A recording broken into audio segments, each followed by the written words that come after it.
Greetings and welcome to another one in my AUM series, which stands for Answers from Universal Mind, a global project that I'm doing with these videos to help answer some of the questions that I've received or people are still asking through my 30 years service as a spiritual teacher and speaker and now a writer. So my name is Sylvia Vowless, and it's my pleasure to welcome you to this video. Now you may wonder, why did I call it the happiness gas? What's the happiness gas? Okay, it's a play on words, of course, as you probably gathered. It originated from a question of saying, well, what are the basics, the very foundation of being happy? And so I just used this fun title because I remember way back reading that in the early days of pain control in dentistry, they used a happiness gas, a laughing gas. And also I've heard an expression long ago, oh, life can be a gas. Maybe you're too young to remember that. But anyway, it's a play on words. And how I'm going to answer it is to use the word gas as an anagram. Okay, so what does G stand for? Well, G stands for gratitude. Now, this has been proven over and over again with neuroscience research and so forth, as well as practical experience, that when you are consistently grateful, when you're in this attitude of gratitude, you feel better. And what happens, you are expanding what you're feeling grateful for, the good things, the happy things, people, places, even small items or events. And so this is expanding because you are focusing the energy on what you do want to expand. Now, energy is neutral. It's around us all the time. We emit energy all the time. But unless we give it a specific point to focus on, like a laser, then it just dissipates. Nothing much happens. So by focusing it on feeling grateful for everything in your life, big and small, and on a regular basis, I start each day feeling grateful for my night's sleep, my lovely comfortable bed, and the day, and so forth. You make your own routine, and this immediately sets the frequencies for that day. What it's doing, it's raising your vibrational frequency, and that is actually what determines whether you feel happy and contented or whether you feel down. Think of the word down. When your vibrational frequencies are down, you feel down, and you want them to be up. Okay, so what does A stand for? Well, the big title for A is attitude. And my dear friend and colleague, Dr. Bruce Lipton, made this very profound statement, which was, attitudes shape not only the body we experience, but the world we experience. And that's pretty powerful stuff.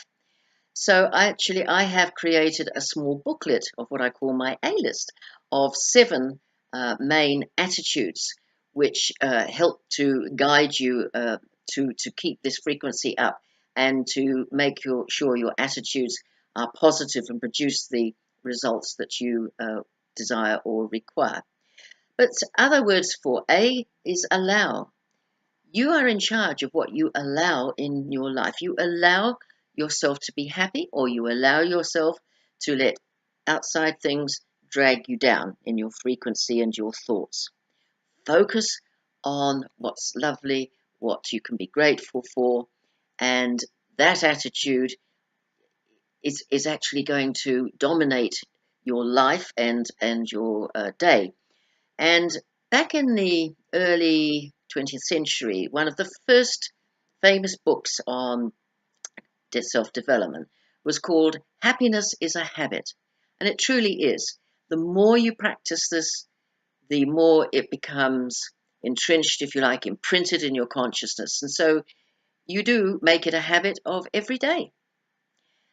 What's the S? Again, this has been proven by not only experience, but neuroscientific research. That is service. When we are giving to other people or doing things for other people, we actually forget any personal problems that we may have. In fact, it's even been found that people who were suffering pain from an illness or a disease temporarily are freed almost from that pain when they are doing things for other people, when they were serving. So it's a very, very powerful concept to take on board. And service doesn't just have to be the outer service, like helping a community project or in a hospice shop or something like that. It can also mean in your everyday life. For example, when you see somebody in the street, give them a smile. That's another S, of course, because immediately that's contagious. Okay, some people look at you twice and think, what's going on? What do they know that I don't know? But that doesn't matter. Usually the response is a smile back. In other words, you're spreading that sense of well-being and happiness. Service can be another little tool that I use. Is if you're seeing somebody on television that's having a hard time or is a disaster or out in the world, send them a love dart, which is another way of sending them a blessing. In other words, you're sending energy out of love to that person or that situation. And that also is contagious, and you are adding to the good thoughts and the help that people are getting. You're not focusing on the negative, don't ever do that. Focus on feeling the positive results of a solution to the situation that people are in, whatever it may be. So I hope that's given you some thought. If you would like to make sure you don't miss any of these weekly questions and answers, then do either go to my website and sign on there to, here's the website address,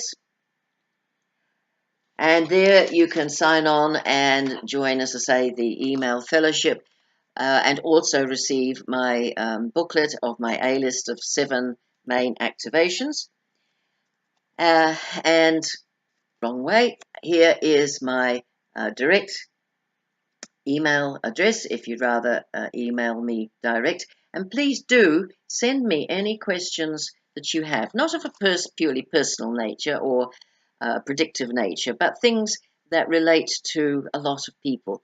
And remember that the questions you ask may be just what somebody else was thinking and wondering too. So you're, in a sense, doing some service too.